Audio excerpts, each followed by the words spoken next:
Hello अस्सलाम वालेकुम। आज हम पढ़ेंगे एमसीक्यूज। अस्सलाम वालेकुम। आज हम पढ़ेंगे एमसीक्यूज CS 201 के, जो कि बहुत मोस्ट इम्पॉर्टेंट और रिपीटेड है। पास्ट पेपर में काफ़ी बार रिपीट हुए हैं। Default constructor takes, default constructor से होता है ना, वो टेक्स लेता है नो पैरामीटर्स, ठीक है, कोई पैरामीटर इसमें नहीं होता। All the pre processor directive start होते हैं, तो सारे प्री प्रोसेसर डायरेक्टिव्स होते हैं ना, ये सारे यूज होते हैं प्रोग्राम के शुरू में, ठीक है, और ये स्टार्ट होते हैं हैश से, ठीक हो गया। उसके अलावा आ जाएगा द मेंबर्स, एक सेकेंड,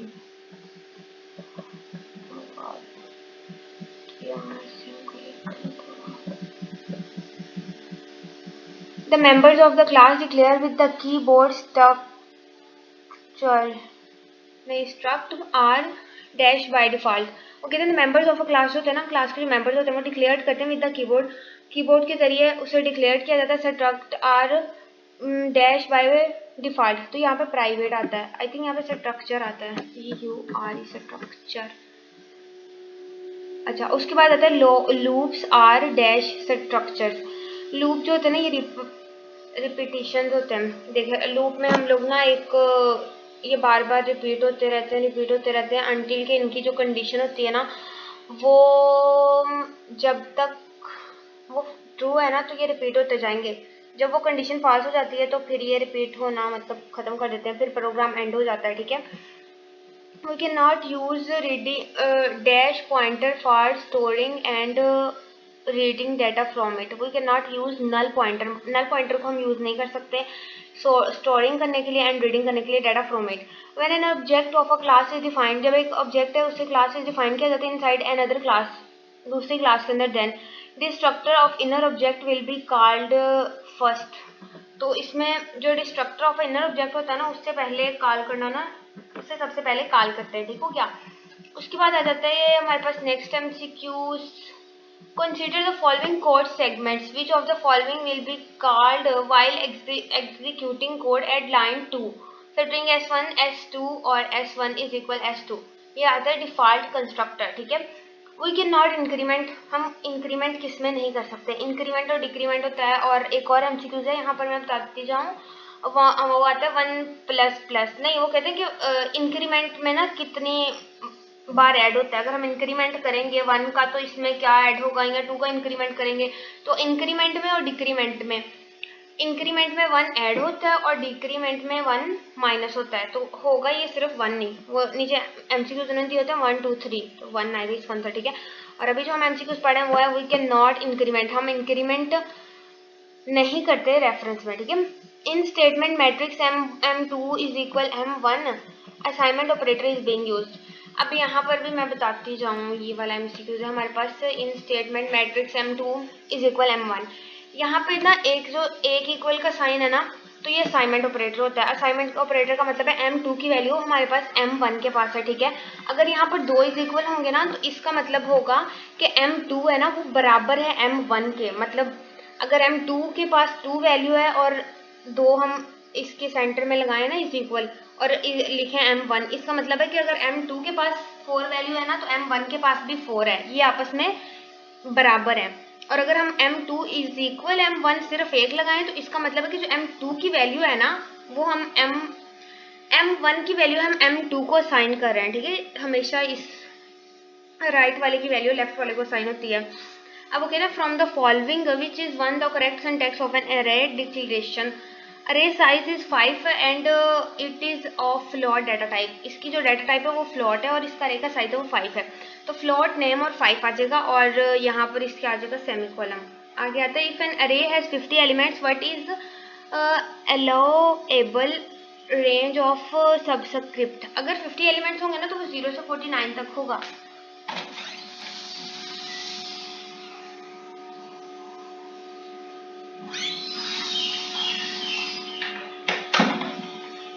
जीरो से 49 तक कैसे होगा, क्योंकि ना 0 भी इसके अंदर ऐड होता है और 49 तक, तो 50 नहीं आएगा इसके अंदर, 0 से 49 तक होता है, ठीक है। 0 भी ऐड हो जाएगा, जीरो को भी एक वर्ड कंसिडर किया जाता है। 0 से 49 तक कितने वर्ड बन गए, तो ये 50 वर्ड बन गए, ठीक है।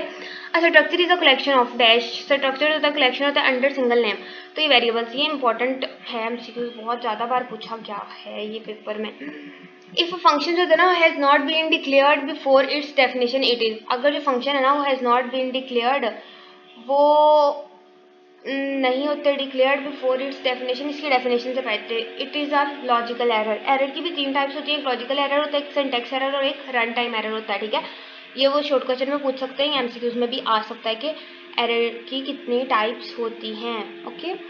व्हेन द इफ स्टेटमेंट्स होती है ना वो कंसिस्ट होती है more than one statement, then enclosing the statement in curly brackets is, तो ये गुड प्रोग्रामिंग होती है।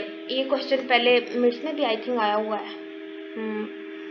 तो ये आता है कि ना व्हेन द इफ स्टेटमेंट, अगर, और एक इस तरह क्वेश्चन और एक इस तरह भी बनता है, वो कहते हैं कि अगर इफ अगर वो ब्रैकेट्स, अगर हमने नेस्टेड लूप लगाया ना तो उसमें मस्ट क्या है, तो उसमें आता है कि कर्ली ब्रैकेट्स उसमें मस्ट हैं, ठीक है। अगर आपने नेस्टेड लूप लगाया तो उसके अंदर जाहिर सी बात है कि वो खराब ना हो, पता तो चले ना हमें कि कहाँ से वो प्रोग्राम शुरू हो रहा है, फिर उसके अंदर कौन सा आ रहा है पार्ट, फिर उसके अंदर कौन सा, इसलिए खैर।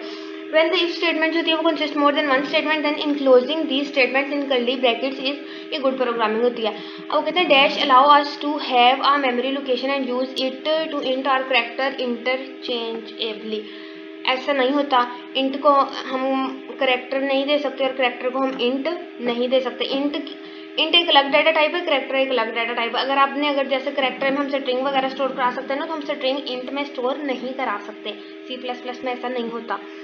इन analysis we try to have a, analysis के अंदर हम कोशिश करते हैं to have a precise problem statement की, ओके। फिर आता है dash function give the position of the next character to be read from that file, ठीक है। तो ये टेल जी होता है।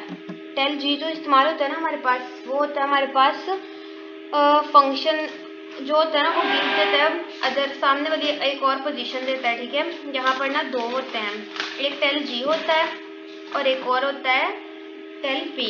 टेल जो जी होता है वो नेक्स्ट पोजीशन के बारे में बताता है कैरेक्टर की, और जो टेल पी होता है ना वो करंट, नहीं, टेल जी जो है ना, सॉरी, टेल जी जो होता है वो हमें बताता है करंट पोजीशन के बारे में, और टेल पी जो है वो बताता है नेक्स्ट पोजीशन के बारे में। आई थिंक थोड़ी सी इसमें मिस्टेक है, देख लीजिएगा वैसे, बाकी मैं कमेंट में बता दूंगी एक बार, ठीक है। Pointers store the memory address, pointer जो होता है ना वो स्टोर करते हैं मेमोरी एड्रेस को, ठीक है। उसके बाद आता है in order to get the rightmost digit of the number we divide the number by 10 and take its. अब ना हम order to get the rightmost digit of a number, हम राइट डिजिट है ना उसको हासिल करने के लिए वो डिवाइड द नंबर, हम नंबर को 10 से डिवाइड करते हैं और हम उसका लेते हैं रिमाइंडर, उसका हम रिमाइंडर अपने पास लेते हैं, तो फिर हमारा आंसर आएगा। ये पूरा, इसके ऊपर भी एक प्रोग्राम है, अगर आप अपनी बुक से देखें तो पूरा प्रोग्राम है। Dash returns true if c is the digit and false otherwise, तो इंट इज डिजिट और इंट सी आ जाएगा। उसके बाद आता है if int a is equal 50 then the value of a over is equal 3 will be, तो ये 16 आ जाएगी, ठीक है। उसके बाद आ जाता है dash contains functions for manipulation of characters data, तो ये सी टाइप होता है, डॉट एच, यहाँ पे सी आता है स्मॉल, स्मॉल सी आ जाएगा, ठीक है। उसके बाद आ जाता है dash return true if c is the digit और a letter and false otherwise, वो कहता है कि रिटर्न करेगा ट्रू इफ सी जो होता है ना विद द डिजिट होता है और a letter and otherwise false, तो int i s l number int c, int i साल number int c, okay fine, ये आता है इसका आंसर, ये था इसका आंसर, ये देख लेंगे एक बार। उसके बाद हम नेक्स्ट पढ़ते हैं if int sum is equal 54 है then the value of the following statement is sum is equal sum -3। अब सम हमारे पास 54 है, तो -3 कर दिए तो ऑब्वियसली 51 इसका आंसर आएगा। अब हम नेक्स्ट एमसीक्यूज पढ़ते हैं, कहाँ गया, to get the value stored at the memory address, get the value हासिल की जाती है stored at the memory address, वो use the dereferencing operator, हम ना डी रेफरेंसिंग ऑपरेटर इस्तेमाल करते हैं। मेमोरी एड्रेस में जो वैल्यू स्टोर होती है ना उसको हासिल करने के लिए हम क्या यूज़ करते हैं, D referencing operator. The string in the अरे इज टर्मिनेटेड होती है बाय द, स्ट्रिंग जो होती है ना अरे के अंदर वो इज टर्मिनेटेड होती है by the null. Yes, structures are syntactically defined with the word, structures होते हैं वो स्ट्रक्ट, ये भी एमसीक्यूज बहुत इंपॉर्टेंट है, बहुत जगह पे पूछा गया ये। C it widely known as development language of operating system, तो याद आता है यूनिक्स, यूनिक्स ऑपरेटिंग सिस्टम के तौर पर जाना जाता है। At the dash we try to break up the problem into functional units, at the design phase we try to break up the problems into the functional units, ठीक है। While developing a program should we think about the user interface, obviously हमें user interface के बारे में सोचना चाहिए, जितना अच्छा user interface होगा उतने लोग अट्रैक्ट होते हैं, उन्हें easily समझ आ जाती है प्रोग्राम की और फिर वो उसे ज़्यादा से ज़्यादा यूज़ करते हैं और उनके यूज़ के लिए भी वो सही मतलब होता है। अगर हम यूज़र इंटरफेस के बारे में सोचेंगे, अगर वही हम ख़राब सा बनाएंगे तो फिर तो उसका कोई फ़ायदा नहीं होगा ना। What will be the result of arithmetic expression 5 plus 25 over 5 multiplied by 5, इसका आता है 30 answer. Why we use SCIN, ठीक है, हम CIN क्यों यूज़ करते हैं? Okay, to read data from keyboard, जब हम सिन यूज़ करते हैं तो इसका मतलब है कि हमने डाटा जो है ना वो लेना है कीबोर्ड से, ठीक है। उसके बाद आता है एक्सक्लूसिव और ऑपरेटर जो होता है ना वो यूजेज द साइन, ऐसे इस साइन के लिए यूज होता है वो, ठीक है। Okay, C plus plus is a high level language होती है क्योंकि ये इंग्लिश वर्ड्स होते हैं, एक हाई लेवल लैंग्वेज होती है और एक लो लेवल लैंग्वेज होती है। हाई लेवल लैंग्वेज वो होती है जो कि हम इजीली समझ सकते हैं ह्यूमन, और लो लेवल लैंग्वेज वो होती है जो कि कंप्यूटर इजीली समझ सकता है। ओके, उसके बाद other 12 and 8 is equal 1000, 2 is equal dash and is use to and two numbers bitwise, तो ये आता है 8 फ्रॉम, यहाँ पे ये थोड़ी मिस्टेक है यहाँ पर, from the following which one is use for an assignment operator. मैंने अभी पहले ऊपर अच्छे तरीके से ये बता चुकी हूँ कि असाइनमेंट ऑपरेटर में इज इक्वल जो है ना वो असाइनमेंट ऑपरेटर के लिए इस्तेमाल होता है, और 2 इज इक्वल जो हैं वो किसके लिए इस्तेमाल होता है? वो इक्वल के लिए इस्तेमाल होता है। और असाइनमेंट ऑपरेटर का मतलब क्या है कि हमने इसको वैल्यू असाइन की है। What will be the value of A and B after executing the following statement? Int A is equal 9, int B is equal A plus plus। अब देखें यहाँ पर ना ऐसे 2 बॉक्सेस बना लिया करें एक के साथ। जब भी प्रोग्राम रन कराना हो ना, या आपने देखना हो कि प्रोग्राम आपने लिख लिया है सारा, अब वो कैसा है, तो आप ऐसे उसके वेरिएबल्स के अलग से बॉक्स बना के उसमें वैल्यू इनपुट कर दिया करें। A के पास 9 है और B के पास है हमारे पास A, यहाँ पर आता है, यहाँ पर आएगा 10 और यहाँ पर आएगा 9, गलत है थोड़ा सा। अब देखिए मैं बताती हूँ, A के पास 9 की वैल्यू है, इंट B है उसके पास है A, B इज इक्वल जो है ना वो A के बराबर है, B A के बराबर है, A पे इंक्रीमेंट हो रहा है, ठीक है। अब इंक्रीमेंट बाद में हो रहा है, पहले वैल्यू B को हमने असाइन कर देनी है, ठीक है। अब हमने वैल्यू B को असाइन कर दी तो B के पास क्या हो गया 9। अब हम आगे जाएंगे, अगला प्रोग्राम हम रन करेंगे तो A में हमने प्लस करना है 1। अब A के पास वैल्यू क्या है 10, इसका मतलब है कि A के पास वैल्यू 10 हो गई और B के पास है 9, ठीक है। समझ आ गई ना, इसके अच्छे से मैंने समझाया।